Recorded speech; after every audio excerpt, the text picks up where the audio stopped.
In this video, I would like to share to all of you about how to make curved top cabinet. Okay, first of all, we have to make a basic shape with the rotated rectangle anyway. Then we have to position on this origin, and then we can set the length around maybe 1200 millimeter, and we can set the width of the cabinet itself around 400 millimeter.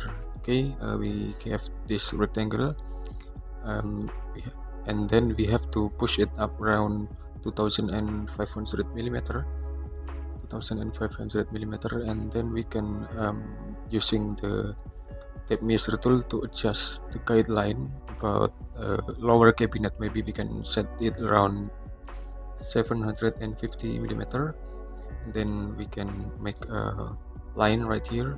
We can make a line, then we can duplicate this tape measure tool maybe around this position for 1500 millimeter.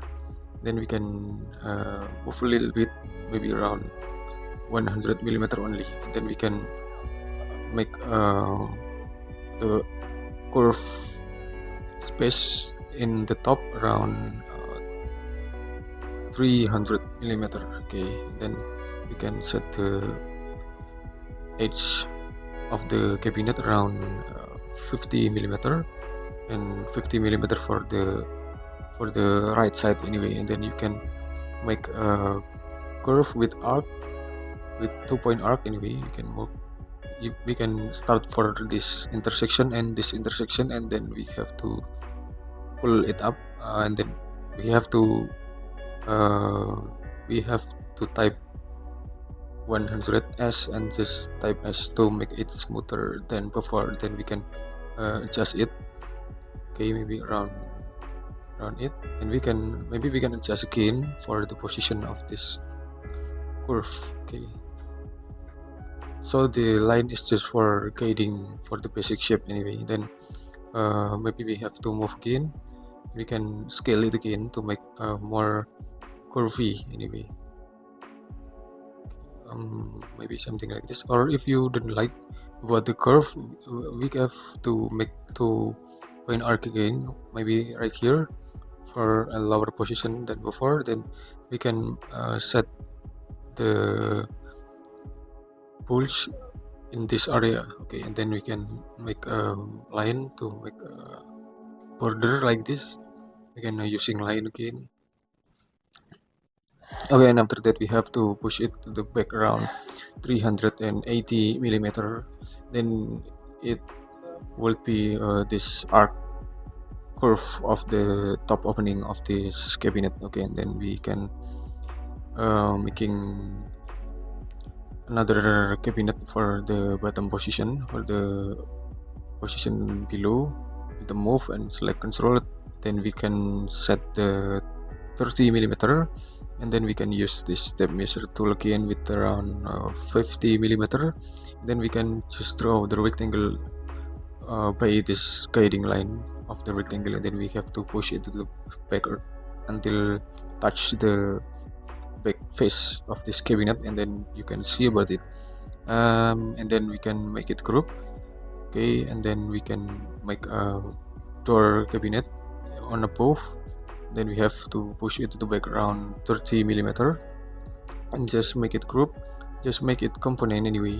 Just create it and just move and select control to duplicate it, and right click and flip it along with the red axis anyway. And then we have to delete some unnecessary line with the select this line and erase, select this line and erase, and do this for to another guiding line also. Then we have to make a set it inside to make a door profile of this cabinet. We have to offset it inside, maybe it's around the distance around 9 millimeter, and then we can set it again to make a more complex profile, so it will look more artistic and decorative door cabinet in the booth anyway. And then we have to make another shelf with the horizontal and vertical shelf. We have to make a horizontal shelf for the first step, and then we have to push it up around maybe 30 millimeter for the thickness of the shelf, and then we have to move it to the upper position. Maybe we can move it to this position, and then we can adjust it again by the taste as we want anyway. You can try it by yourself, and then we can make a vertical shelf right here. You can make a vertical shelf with any thickness, maybe around 18 millimeter of the thickness, and then we have to push it up. We have to push it up until it touches the another shelf on above.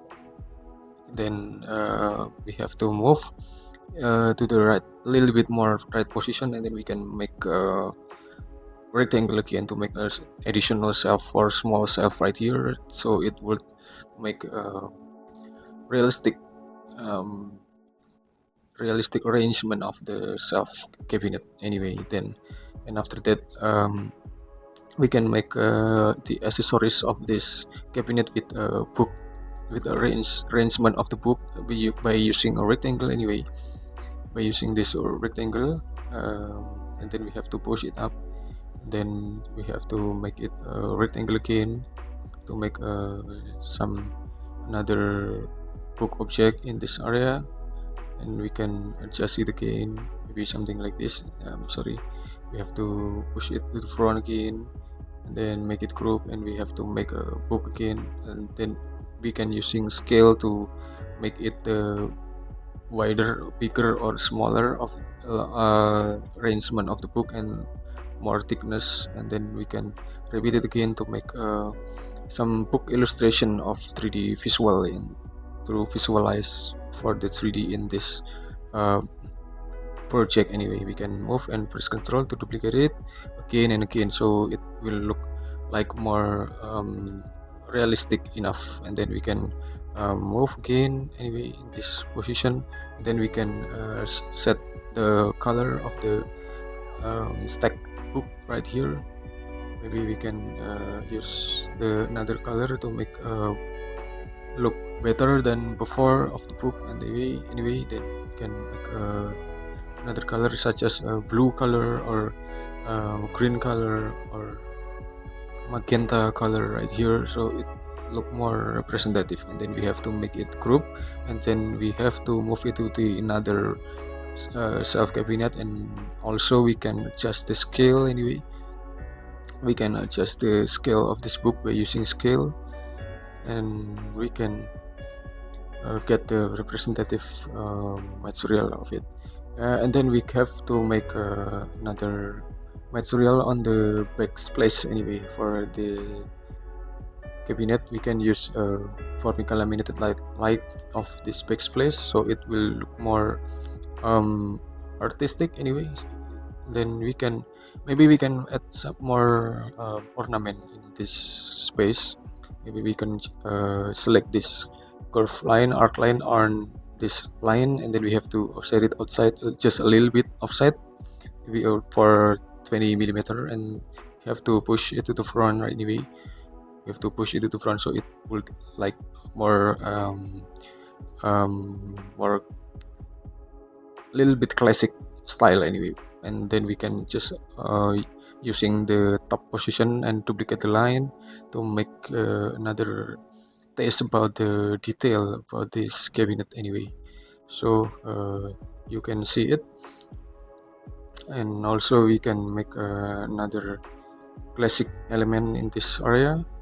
Okay, and then we have to push it to the front, and then we can making rectangle right here to be semi-classic ornament anyway. Then if you don't like this color, you can adjust the material to the another material right here. Okay, and then we have to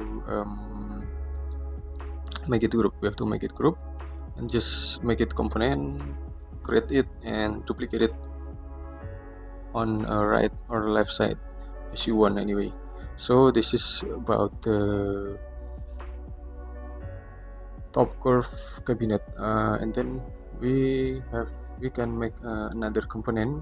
We can make another component to make it more representative about the scale of this cabinet with using people anyway. Maybe we can use it, or maybe you can use this anyway. I think it's enough. Okay. It, okay, I think it's enough and more representative than before anyway. So this is my tutorial about how to make a top curve cabinet, and I hope it will be a benefit and advantage to all of you. And just wait for my next video in this channel. Thank you.